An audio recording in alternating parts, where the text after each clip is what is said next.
यहाँ जो 3 दल है उसमें सबसे ज्यादा घबराहट पहले किसमें है? जिसके लालटेन से किरासन तेल निकल रहा है। अब खाली लालटेन बचेगा, तेल नहीं बचने वाला है। जन स्वराज पार्टी के संस्थापक प्रशांत किशोर इस वक्त पदयात्रा कर रहे हैं और 2025 में होने वाले विधानसभा के चुनाव की तैयारी कर रहे हैं। इस दौरान वो लगातार आरजेडी, बीजेपी और जेडीयू पर हमला कर रहे हैं। इस बार वह आरजेडी पर हमला करते हुए नजर आए हैं। वह कहते हुए नजर आ रहे हैं कि अब लालटेन का जो तेल है वह धीरे धीरे निकल रहा है और जैसे ही लालटेन का तेल पूरी तरह से बाहर निकल जाएगा वैसे ही लालटेन बुझ जाएगा। इसके साथ ही साथ वो बीजेपी की बी टीम और रुपौली में हुए उपचुनाव को लेकर क्या कुछ कहा है, सुनिए प्रशांत साहब ने किशोर क्या कहा कह रहे हैं। कि लोग नीचे प्रचार कर रहे हैं कि ये भाजपा का बी टीम है। असगर जी, आपने ठीक कहा, उसका काउंटर होना चाहिए, लेकिन सत्य की एक अपनी ताकत है, उसको कोई नहीं हिला सकता है। अगर नहीं होता तो चाहे जितनी बार कह रहे हो कि भाजपा के बी टीम है, सबसे ज्यादा जो लोग दल छोड़कर भाग रहे हैं वो उसी लालटेन के हैं। उसी लालटेन से किरासन तेल निकला है। आपने चिट्ठी अभी पढ़ी होगी। यहाँ जो 3 दल है उसमें सबसे ज्यादा घबराहट पहले किसमें है? जिसके लालटेन से किरासन तेल निकल रहा है। अब खाली लालटेन बचेगा, तेल नहीं बचने वाला है। और जिस समुदाय को वो डरा रहे हैं ये कह के कि ये भाजपा का बी टीम है, आपको मालूम है कि वही किरासन तेल है। वही किरासन तेल है जिस दिन माइनॉरिटी के साथी निकले कि लालटेन बुझा। बुझेगा कि नहीं बुझेगा?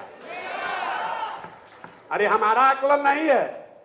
अभी रुपौली में चुनाव हुआ है, लोग हमको रोज आकर ज्ञान देता है, ए भैया MY समीकरण है, ए भाई यहां पर तो NDA का समीकरण है।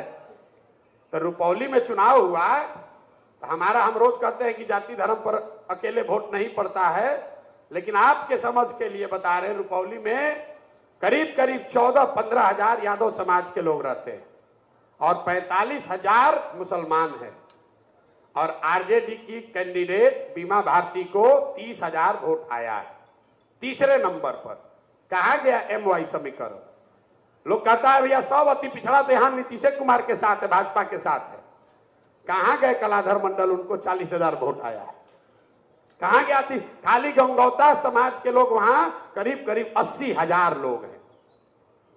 ये कोई किसी का बंधुआ मजदूर नहीं है।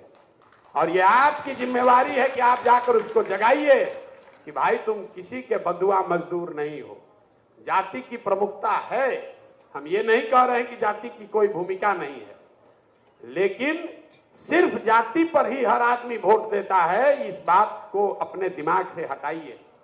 ये बात आपके हमारे मन में बैठा दी गई है उन लोगों के द्वारा जो चाहता है कि कोई नया आदमी आकर प्रयास ही न करे। तो आपने देखा कि किस तरह से प्रशांत किशोर लगातार आरजेडी पर हमला करते हुए नजर आ रहे हैं। वह कहते हुए नजर आ रहे हैं कि लालटेन का जो अब तेल है वह धीरे धीरे बाहर निकल रहा है और जैसे ही लालटेन का तेल बाहर निकल जाएगा वैसे ही लालटेन बुझ जाएगा। उन्होंने रुपौली में हुए उपचुनाव को लेकर कहा है कि जिस MY समीकरण की बात आरजेडी करती है वह रुपौली में नहीं देखने को मिला। आपको बता दें कि प्रशांत किशोर ये कहते हुए नजर आए कि रुपौली में लगभग 14 और 15 हजार के आसपास यादव हैं, 45,000 के आसपास मुस्लिम हैं, लेकिन इसके बावजूद भी वहां से आरजेडी के कैंडिडेट बीमा भारती को महज 30,000 वोट ही मिले। इसके साथ ही साथ वो जेडीयू पर भी हमला करते हुए नजर आए हैं और उन्होंने कहा है कि जिस पिछड़ा और दलित जाति का बात बीजेपी और जेडीयू करती है उनका भी प्रदर्शन रुपौली के उपचुनाव में कुछ देखने को नहीं मिला और कलाधर प्रसाद मंडल को महज 40,000 ही वोट मिले। आपको बता दें कि लगातार प्रशांत किशोर इस वक्त आरजेडी और जेडीयू पर हमला करते हुए नजर आते हैं। समय समय पर वो बीजेपी पर हमला करते हैं।